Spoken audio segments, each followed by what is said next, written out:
celebrate it. So thank you so much, and I'm very happy to be here.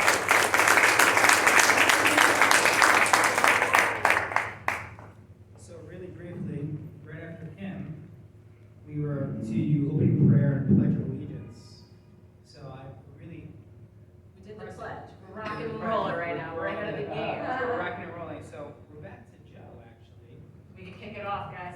Let's start this party. This is why you Yeah. joined us today. Thank you so much for coming here. I can't thank you enough. I thanked you like 5 times, but no, really. You have UN traffic, inclement weather. We had a lot of hurdles to jump over, and just having Kim here, having her come from out of state to recognize conservative leadership, at least trying, right, to make a difference in the state of New York. I know many of you guys may feel that New York is hopeless because it's a blue state, but I'm going to flip New York red. Yeah. Woo! Yeah. And, I mean, as, you know, difference of opinion, but hats off to Stacey Abrams because she got the equation. She chipped away slowly. And that's what the red has to do here in New York, and we will, and we'll be successful at it. So I just thank you guys. I'm going to kick it off to Joe. We've got great questions, and we'll start with the next one. Just some thought-provoking things. We'll have a question, a Q&A answer section at the end. So please save your questions till the end so that we can generate great conversation. Thank you, guys. All right, so I think I actually want to start there, kind of jigger the order here, because I think the main theme, I think from what Kim you do with Red Renaissance, from what you're attempting to do here, and that's with this race, is really try to confront the status quo.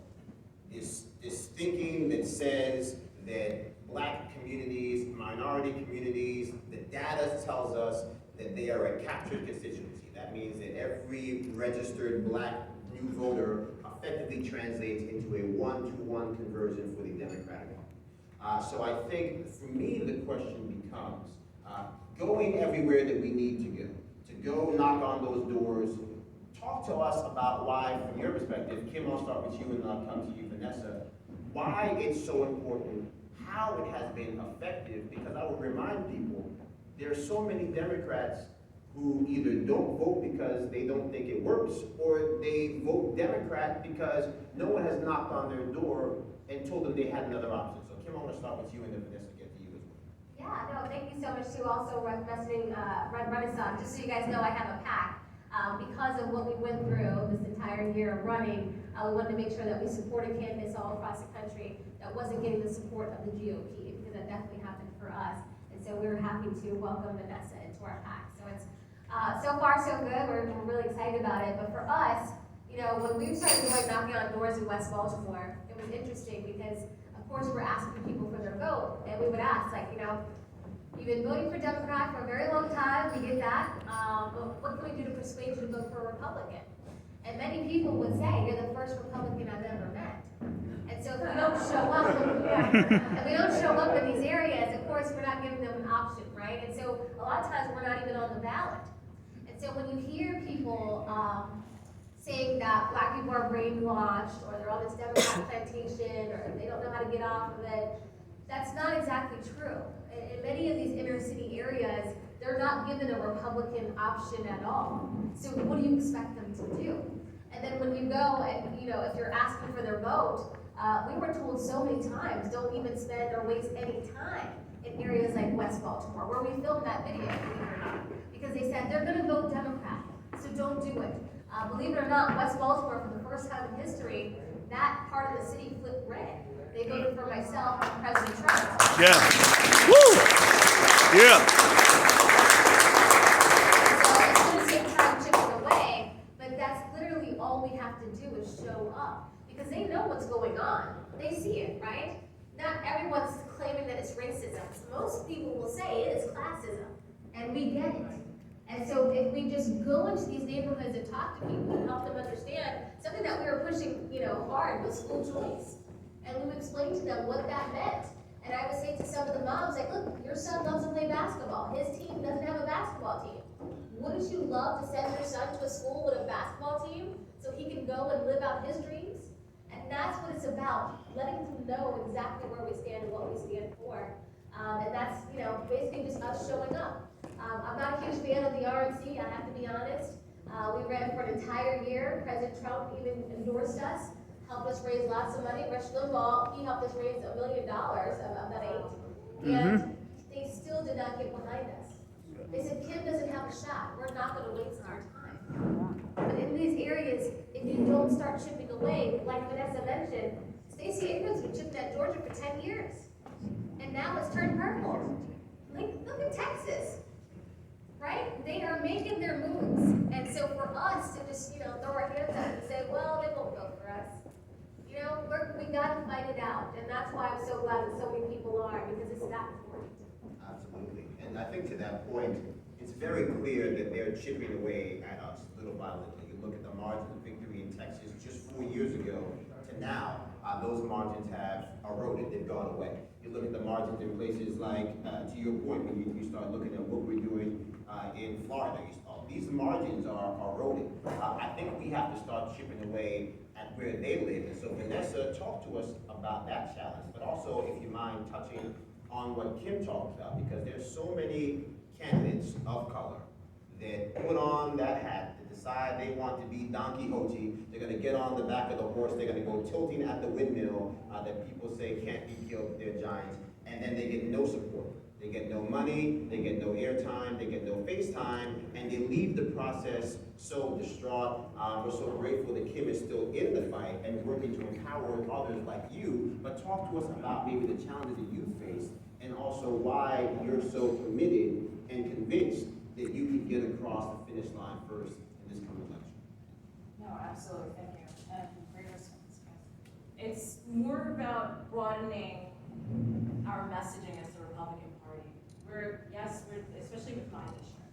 So my district is 70% Black, African American, but I'm all about expanding our messaging to even reach across the aisle to all Democrats, right? Because when we take a look at GOP messaging, it is about modernizing our messaging. It's about tailoring our messaging to each district. That's how we slowly chip away at it. I share with you guys, those of you that know me, I grew up on Long Island, but going to Queens as a young girl, now I live in Queens. But Long Island and Queens are not the same, and neither is their governance or their policies. So it's really important, if we're looking at GOP as a whole, we have to go district by district, making sure we're going in and addressing the needs of the people. Just to expand on that really quick. I had someone challenging me on my platform because I was not only speaking about affordable housing, I said affordable health care, and they're like, whoa, whoa, whoa, that's left talk. And I'm like, wait. I mean, I triple dog dare anyone to call me a rhino, okay? Because I've been fighting the good fight for the GOP since I registered at the age of 18. So for me, I get it. For me, I understand that each conversation, we just have to take our conservative perspective and our lens and add it to these topics. My area, there is no ROI on the housing, and taxes are skyrocketing. Yep. You have schools in the districts that you have to send your kids outside of the district. That makes no sense. Quality of life completely dissipating. We have garbage everywhere. And that's all of New York City. We're gonna get there. Joe has a question on that. Okay, so hold the suspense. But when you're thinking about each district and tailoring your message, that is how we address it. It's not only just addressing urban neighborhoods, which is true. To Kim's point, she's in Maryland, I'm in Queens, and we're sharing like the same story. I knocked on someone's door, they're like, oh my God, I've never had someone come knock on my door to ask to sign a petition. So I'm like, how are these Democrats winning? I think we know, right? But they were just so relieved to have someone come to their door, ask them for suggestions. How can we elevate our communities? And then lastly, they were just wondering, how can they help us? So one more thing I'll add. As a human resources business partner, I work at the Met Museum. That's how I moderate conversations and handle it on either side. I have to bring like-minded individuals to the table, provide them resources and tools to find a way out. And that's what our communities need, one community at a time. So back to my messaging for those who've challenged me, I talked about the housing piece, affordable health care, absolutely. everyone is reeling from the pandemic. Everyone, whether it's mental health, whether it's addressing needs that they were not able to go to the doctor because COVID numbers were so high and the accessibility isn't there. I'm just tailoring my message to my district as needed. So I'll end on that note, guys. Let's take the huge big picture, but get granular and tailor our message to our district. Yeah.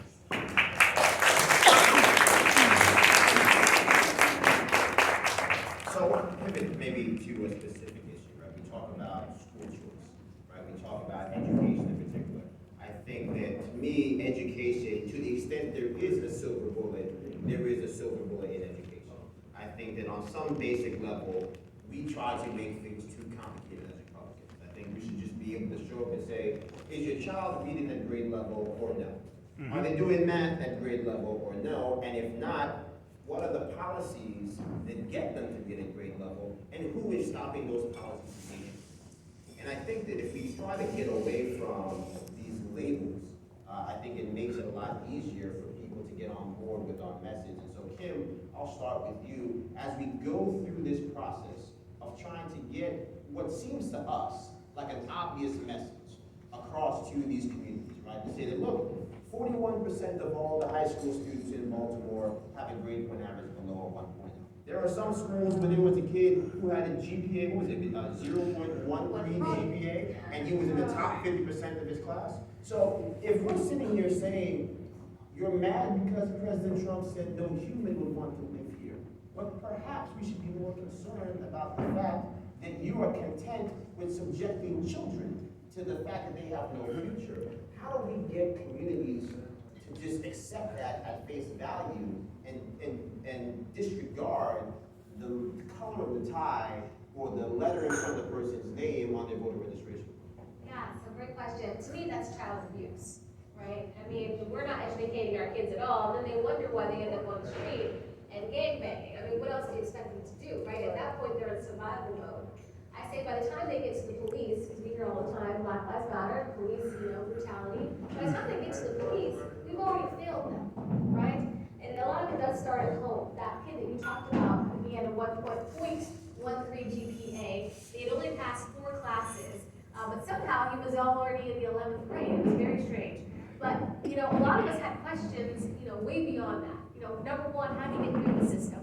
But number two, how did his mom not notice, right? There's a lot of things here where it goes wrong. And so for me, I say, look, this is going to be basically an effort where it's the entire village has to help, right? And so people will ask, what can we do to make things better, especially with the education system? And I don't know here in New York, but in Baltimore City, we don't have elected school boards. So our mayor actually appoints the school board. So it's a double whammy for us, right? They can't even say who should be able to help and guide the curriculum in the school and education system. So for us, I think right now, and this is what we're talking to nonprofits across Baltimore, it is time for us to stand up and say we want to be able to elect our school board members, right? Because right now they have zero control of what their kids are being taught. I don't know if you guys saw the news stories recently, but we're being investigated right now, our public school system, for having ghost students. Right now, we have the 3rd highest per pupil spending in the entire country. $16,000 a year for each student. Now, that can get you to a great private school, right? You can be in a boarding school for that kind of money, right? 3 meals a day. But for some reason, they are, and like these ghost students, there's lots and lots of money that's going missing. And so now they're finally starting to realize what's going on in the corruption. But it's going to take parents to stand up for their children. We can't just get, stay looking back and saying, oh, well, we'll trust the public education system. That's like trusting the government, right? This is government schooling. And so for us, we have to stand up and do something about it because they're just going to continue to do it the way they want to do it. And as long as they're getting paid, why do they care? Because even, we call it the school to prison pipeline. Even when your kid gets out of school, they still make money off of them, right? Crime is a big business, especially in Baltimore. So they don't care if their children are educated or not. They'll make money on them regardless. And for us also in Baltimore, I don't know if you guys have the recovery centers, the drug centers, right? Getting the methadone and all that stuff.